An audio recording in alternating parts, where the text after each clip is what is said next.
may echo na itong ating microphone.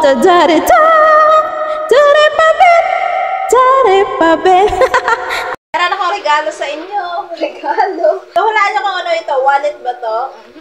So, tingnan natin kung anong laman sa loob. Siyempre, tada! We have another new microphone. Sulit na sulit. So, as you can see, pasensya na kayo kasi maingay yung aking paligid. And mamaya, maririnig nyo ng klaro at bonggang-bongga yung boses ko. Siyempre, pag i-connect na natin siya sa ating cellphone.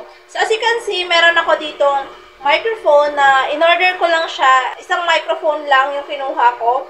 And isang receiver. At the same time, ang napakaganda pa dito sa kanya guys kasi it has a lot of inclusion. So, meron tayo ditong dalawahang Type-C na connector, headset.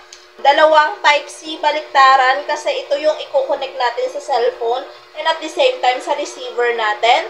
Tapos, meron tayong pwedeng magamit. Gagamitin natin siya sa other devices. O ang alam ko ito sa camera ito, yan. Kung gusto mo siyang i-connect sa camera, yung microphone natin.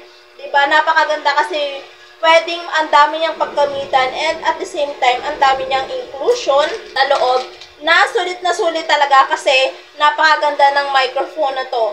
Nung dumating to sa akin, as you can see sa mga video ko, if you stalk me, makikita mo na most of the time or lahat na ng video ko, ito na po yung ginagamit kong microphone. So now, ito na, ikakabit na natin yung microphone natin. Isa pa palang inclusion nila is itong parang balahibo na to. And kasama na siya dito sa microphone natin.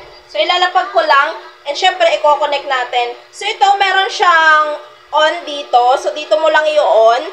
Tapos, i-connect mo yung connector here. Ayan, nakikita ba? And then, here is, meron siyang apat na pipindutin ka dito. So, meron siyang, ito yung on niya. So, pag in-on mo dito sa side, mag-on na din itong ating microphone. Ayan. So, nakikita nyo ba yan? So, ang pangalawa is, example, gusto mo lagyan ng echo yung boses mo. Ayan. So, ang pangatlo is ito yung noise reduction natin. And yung pang-apat is yung ating Bluetooth, kung gusto mo siya i-connect sa Bluetooth. Ngayon, ilalagay na natin siya sa ating cellphone. So, tingnan natin kung anong mangyayari sa voice natin. Kukonect na natin.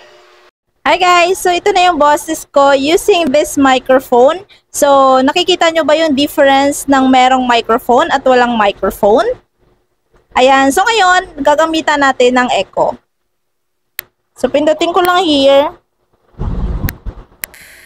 Ayan. So, ano ba naririnig nyo? Kasi umuulan ngayon. Alam nyo ba, kumukulog ngayon? Ayan. So, ano naririnig nyo with echo? Ayan. May echo na itong ating microphone.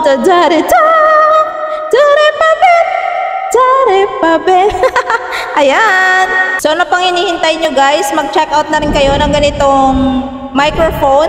Kasi, napakaganda niya. And, kakaiba talaga siya sa ibang microphone kasi as you can see, meron na siyang sariling lagayan. So, pag nakita mo to, grabe, sobrang social niya. Feeling mo, ang mamahalin niya. Pero less than 1,000 lang po itong microphone natin.